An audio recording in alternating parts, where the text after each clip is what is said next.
Hello दोस्तों, कैसे हैं आप सभी? आशा है आप सभी अच्छे होंगे। एक बार फिर से आपका स्वागत है आपके अपने यूट्यूब चैनल एजुकेशन रिचुअल्स में।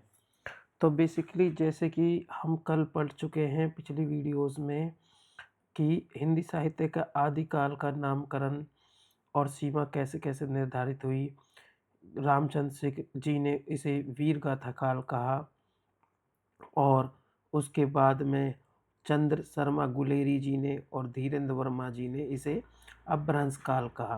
राजकुमार वर्मा जी ने संधि काल और चारण काल कहा और महापंडित राहुल सांस्कृतिक काल ने कृत्यायन ने सिद्ध सामंत काल कहा। महावीर प्रसाद द्विवेदी ने बीजपन काल कहा और हजारी प्रसाद द्विवेदी ने आदिकाल कहा। तो आदिकाल की सीमांकन भी निर्धारित करी गई थी।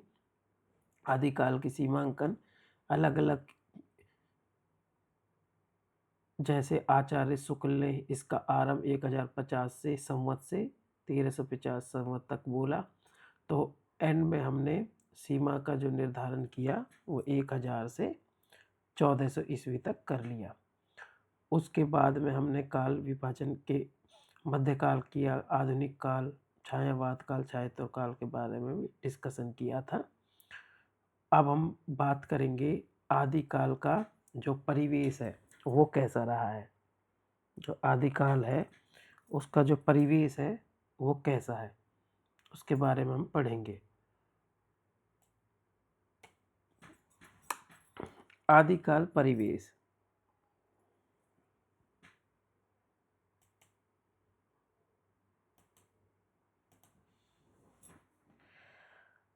प्रत्येक काल के परिवेश की अपनी पहचान होती है। समय परिवर्तन के साथ परिवेश में भी परिवर्तन होना स्वाभाविक है। आदिकाल परिवेश की कुछ प्रमुख विशेषताएं रेखांकन योग्य हैं। ऐतिहासिक परिवेश। अब हम पढ़ेंगे आदिकाल के परिवेश। भाई ऐतिहासिक परिवेश कैसा है उसका, सामाजिक परिवेश कैसा है उसका, उसके बाद सांस्कृतिक परिवेश कैसा है, साहित्यिक परिवेश कैसा है। तो हम आज ये डिस्कस करेंगे कि आदिकाल का परिवेश कैसा है। भारतीय इतिहास का युग राजनीतिक दृष्टि से एवं ऐतिहासिक दृष्टि से गृह कलेश, पराजय एवं अव्यवस्था कार काल है। तो आदिकाल कैसा था?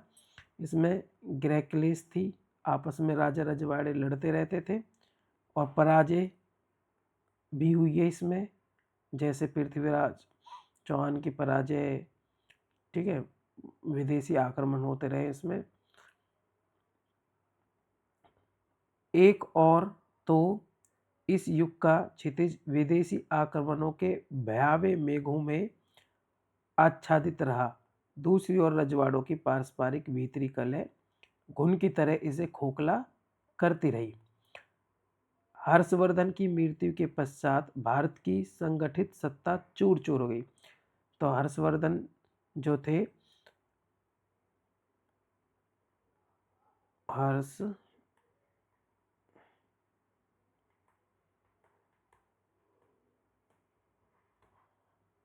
7वीं 8वीं शताब्दी में थे वो, ठीक है। तो उनकी मृत्यु के पश्चात क्या हुआ, जो भारत की संगठित सत्ता थी वो चूर चूर हो गई। भारत पर विशाल मुस्लिम आक्रमण होने लगे और मुस्लिम साम्राज्य की स्थापना होने लगी। 8वीं शताब्दी से लेकर 15वीं शताब्दी तक के भारतीय इतिहास की राजनीतिक परिस्थितियां हिंदू सत्ता के विकास की कहानी है। 11वीं-12वीं शताब्दी में दिल्ली में तोमर, अजमेर में चौहान, कन्नौज में गढ़वालों के शक्तिशाली राज्य थे। 1150 में अजमेर के बीसलदेव चौहान ने तोमरों से दिल्ली से हिमालय तक अपना प्रभुत्व कायम कर लिया। दूसरी तरफ यवन शक्तियों के आक्रमण का प्रभाव मुख्यतः पश्चिम एवं मध्य प्रदेश पर ही पड़ा था। तो क्या हुआ था, 11वीं और 12वीं शताब्दी में दिल्ली में किसका शासन था? तोमर्स का। अजमेर में चौहान का और कन्नौज में गढ़वालों का। तो अजमेर के जो चौहान थे ना, उन्होंने क्या किया, तोमरों से शासन ले लिया। कहाँ, दिल्ली से हिमाचल तक। और इधर से यवन जो थे वो आक्रमण कर रहे थे किधर, पश्चिम और मध्य प्रदेश, पश्चिम हिस्से में, जैसे कि राजस्थान, गुजरात, इधर से आक्रमण कर रहे थे।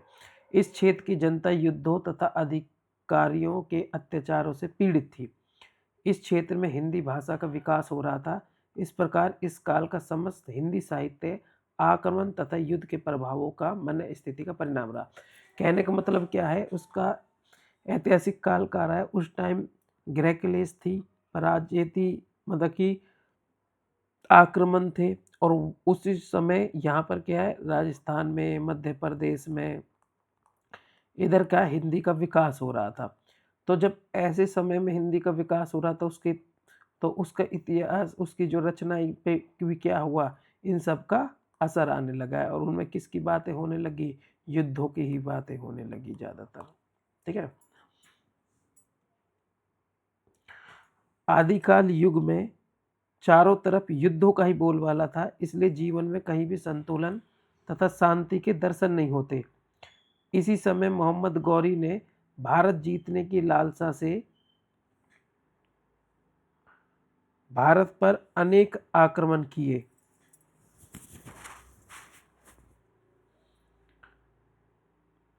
पृथ्वीराज चौहान उस समय अजमेर का शक्तिशाली राजा था, परंतु विदेशी आक्रमणों के प्रति जागरूक नहीं था। परिणामस्वरूप कन्नौज के राजा जयचंद, अब कन्नौज के राजा ने क्यों साथ दिया, तुम दिख रहा है ऊपर अभी बताया था। अजमेर के बीसलदेव चौहान ने तोमरों से दिल्ली से हिमालय तक अपना प्रभुत्व कायम कर लिया था। और ठीक है, और ये कौन थे, तोमर थे, कन्नौज के राजा जयचंद।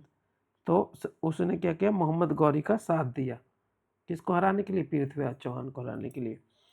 और वो पृथ्वीराज चौहान क्या है, उनके षड्यंत्र में फंस गया, गौरी के हाथ पराजित हुआ और मारा गया। जयचंद तथा परम दिदेव शासकों की पारस्परिक लड़ाइयाँ, अंतहीन कथाएं बनती चली गई और अंत में दोनों का पतन हो गया।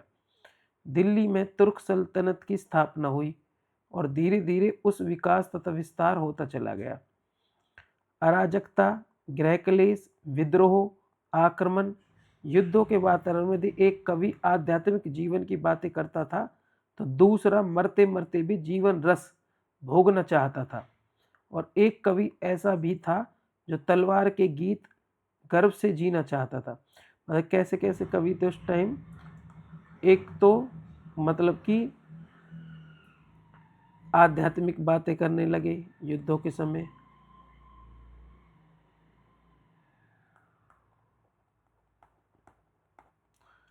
और दूसरा क्या है, रस भोग की बातें करने लगे, भोग विलास।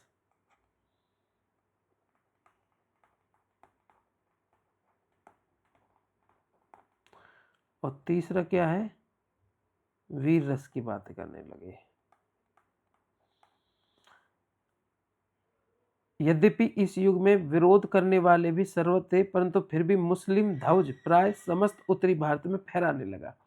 क्यों, क्योंकि कन्नौज के जो राजा थे ना जयचंद, उन्होंने किसका साथ दिया था, मोहम्मद गौरी का। किसके खिलाफ, पृथ्वीराज के खिलाफ। और बाद में मोहम्मद गौरी ने जीत के क्या कर इसको भी हरा दिया और फिर दिल्ली की सत्ता पे कायम हो गए। और उसके बाद में क्या है, इसलिए मुस्लिम ध्वज फहराने लगा। आदिकाल के इस युद्ध प्रभावित जीवन में कहीं भी संतुलन नहीं था। अराजकता, गैकलेश, विद्रोह, आक्रमण और युद्ध के वातावरण में सर्वत्र मारकाट का तांडव फैल चुका था। इसी काल की विचित्र देन है, जिसके फलस्वरूप यदि एक और स्त्री भोग, बताया ना रस भोग, तो स्त्री के बारे में ऐसी हठ योग से लेकर, और बताया ना आध्यात्मिक हठ योग से लेकर आध्यात्मिक पलायन उपदेशों तक का साहित्य एक और लिखा गया। तो दूसरी ओर ईश्वर की लोक कल्याणकारी सत्ता में विश्वास, वही आध्यात्मिक, लड़ते लड़ते जीने वही वीर रस, संसार को सरस बनाने की भावना भी साहित्य में मूल में सन्निहित हुई। तो 3 प्रकार से एक तो भोग विलास, स्त्री को भोग की वस्तु मान लिया गया, ठीक है, और उसके बाद वीर रस की भी बात हुई है इसमें, और आध्यात्मिक की भी बात हुई है। उसके बाद हम बात करेंगे ऐतिहासिक परिवेश। हमने पढ़ लिया ऐतिहासिक परिवेश कैसा था, युद्ध हो रहे थे सब जगह, और उन्होंने पृथ्वीराज चौहान ने क्या 1150 में जंग विसल देव ने उस पर दिल्ली से हिमालय तक अपना कब्जा कर लिया, और उसके बाद मोहम्मद गौरी का साथ दिया पृथ्वीराज चौहान उसके खिलाफ उसने, कन्नौज के राजा जयचंद ने, और इस तरीके से मोहम्मद गौरी का ही लास्ट में क्या है मुस्लिम शासन हो गया दिल्ली पर। अब बात करते हैं सामाजिक परिवेश। आदिकाल राजनीतिक तथा धार्मिक परिस्थितियों का देश की सामाजिक परिस्थितियों पर भी बहुत गहरा पड़ रहा था। भाई जैसी वहाँ की राजनीतिक स्थिति होगी और जैसी वहाँ की क्या होगी धार्मिक स्थिति होगी, उसका क्या है असर पड़ेगा समाज पर भी, और ऐसा ही क्या होएगा वहाँ का सामाजिक परिवेश होएगा।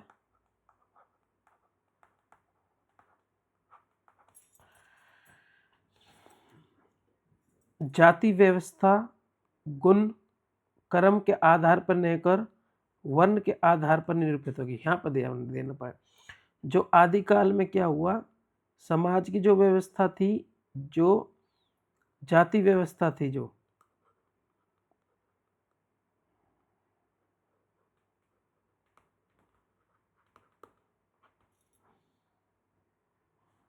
ठीक है, वो क्या उससे पहले कर्म बेस थी, लेकिन बाद में क्या होगी वर्ण बेस होगी। जबकि मुझे लगता है वर्ण व्यवस्था बोलनी चाहिए, वर्ण व्यवस्था जो थी कर्म बेस थी, फिर जाति बेस हो गई है ना, उल्टा होना चाहिए। एक जाति अनेक उपजातियों में विभक्त होगी। अच्छा, केवल जाति नहीं रही, इनकी उपजाति भी हो गई।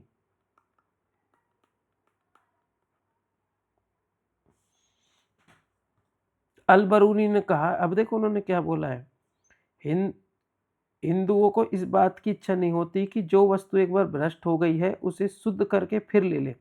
कहने का मतलब कोई अगर किसी और जाति में चला गया या किसी और धर्म में चला गया तो ये नहीं है वापस हिंदू धर्म में आना चाहते हैं उसे हिंदू बना ले, ऐसी कोई भी हिंदुओं की इच्छा नहीं थी। उस समय के रूढ़िग्रस्त धर्म के समान समाज भी रूढ़िग्रस्त हो चुका था। धर्म कैसा था, रूढ़िग्रस्त, तो समाज भी कैसा हो गया उसका टाइम, रूढ़िग्रस्त। जौहर अनेक आत्म बलिदान और शौर्य का प्रतीक थी। नारियां भी शौर्य प्रदर्शनों में पुरुषों से कम नहीं थी। देखो उसी समय में नारियों को भोग की वस्तु बना दिया गया, और उसी समय नारी के शौर्य का भी प्रतीक थी। राजाओं का जीवन विलास भरा था, उनका अधिकांश समय उपपत्नियों के साथ रंगरलियों में व्यतीत होता था। राजकुमारों को बचपन से ही राजनीतिक, तर्कशास्त्र, काव्यशास्त्र, नाटक, गणित शास्त्र एवं काम शास्त्र की शिक्षा दी जाती थी। तो राजकुमारों को किस किस शास्त्र की शिक्षा दी थी, भाई राजकुमार है तो राजनीति की दी जाएगी, उसके बाद तर्क भी उन्हें करना आना चाहिए, तर्कशास्त्र, फिर कविताओं की भी लिखना आना चाहिए, काव्य शास्त्र, नाटक की भी लिखना चाहिए, नाटक की, और गणित तो आना चाहिए, गणित शास्त्र, और काम शास्त्र 1 2 3 4 5 और 6। ठीक है, नारियों के संबंध में तत्कालीन समाज की धारणा अच्छी नहीं थी, उसे केवल भोग और विलास की वस्तु मात्र समझा जाता था। हिंदी के कवियों को जनता की इस स्थिति के अनुसार काव्य रचना की सामग्री जुटानी पड़ी। हिंदी के जो कवि थे जनता की स्थिति का काव्य रचना की सामग्री भी उन्हें जुटानी पड़ी। जिस युग में धर्म और राजनीति की दुर्दशा हो, उस समय क्या है, धर्म की भी दुर्दशा हो गई और राजनीति की भी दुर्दशा हो गई। उच्च सामाजिकता की आशा ही नहीं की जा सकती। जनता शासन तथा धर्म दोनों से निराश्रित थी।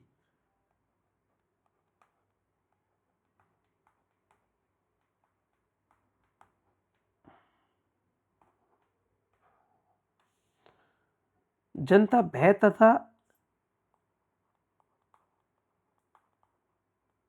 निरक्षरता के कारण ईश्वर की ओर दौड़ती थी, परंतु सर्वत्र भ्रम और असहाय की ही स्थिति मिलती थी। कहने का मतलब क्या है, जनता क्या है, दोनों से, शासन और धर्म से नाराज थी, और जनता क्या है, निरक्षा के कारण ईश्वर की ओर दौड़ती थी, परंतु सर्वत्र क्या है, हर जगह असहायता की स्थिति थी। जाति पाति के बंधन मजबूत हो चले थे। एक जाति के अनेक उपजातियां होने लगी। छुआछूत के भी नियम सख्त हो गए। उच्च वर्ग के लोग भोग करने के लिए, निम्न वर्ग के लोग जैसे काम करने के लिए ही पैदा हुए थे। नारी तो केवल भोग की वस्तु रह गई थी। कहने का मतलब क्या है, जो उच्च वर्ग थे,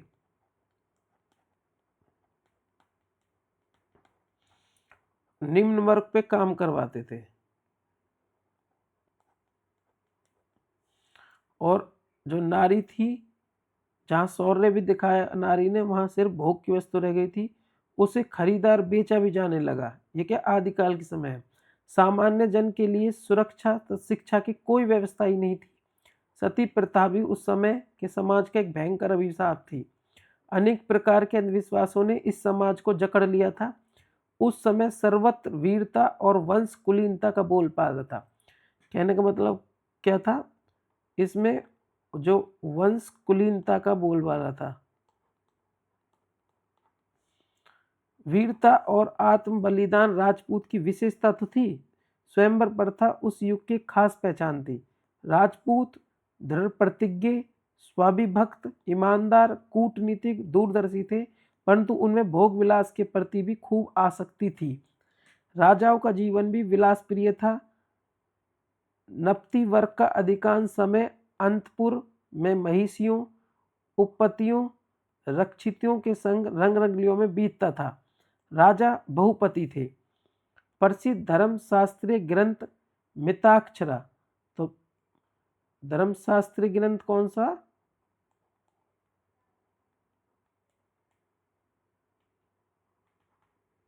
मिताक्षरा से तत्कालीन परिवेश व्यवस्था का अच्छा परिचय प्राप्त हुआ है।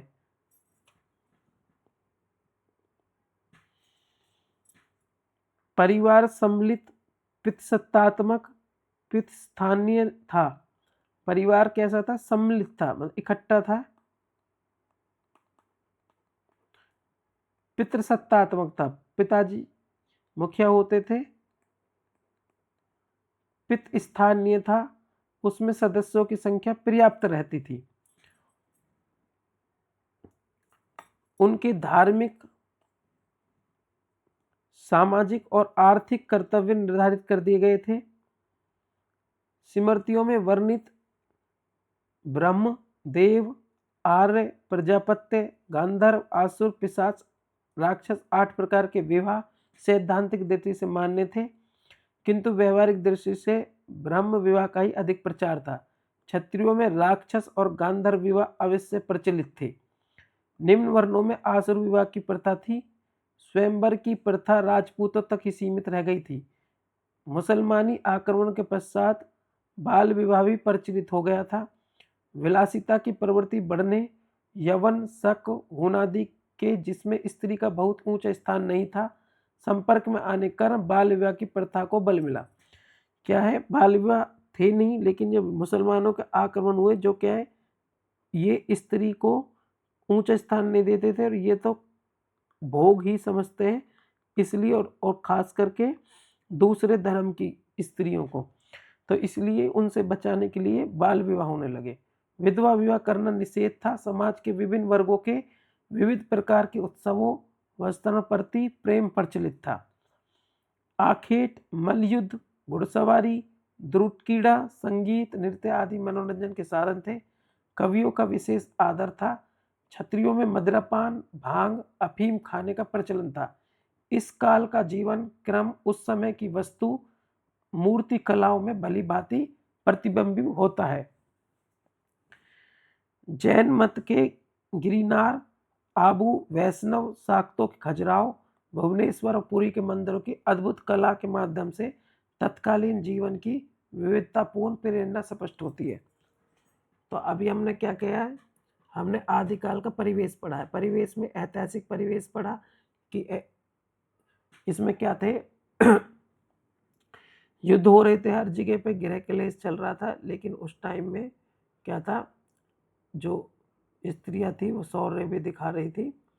और इसमें कोई कवि तो रसभोग मतलब भोग विलास के बारे में लिख रहा था, कोई कवि वीर रस के बारे में, कोई आध्यात्मिक में भी, जैसे हट्टी योग ये वगैरह। उस बाद सामाजिक परिवर्तन, इसमें जाति व्यवस्था हो गई, जाति की उपजातियाँ हो गई।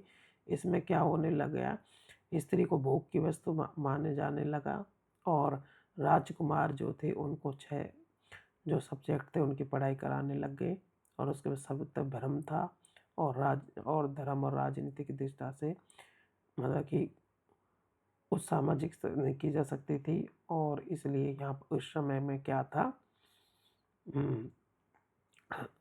हर जगह मतलब कि जनता निरक्षरता के कारण ईश्वर की ओर दौड़ती थी, सर्वत्र भ्रम और असहाय की स्थिति थी।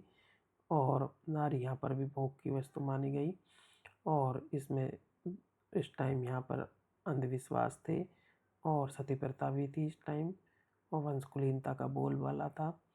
और राजपूत मतलब कि दृढ़ प्रतिज्ञ थे, स्वाभिमान थे, ईमानदार थे, लेकिन वो भोग विलास में भी थे।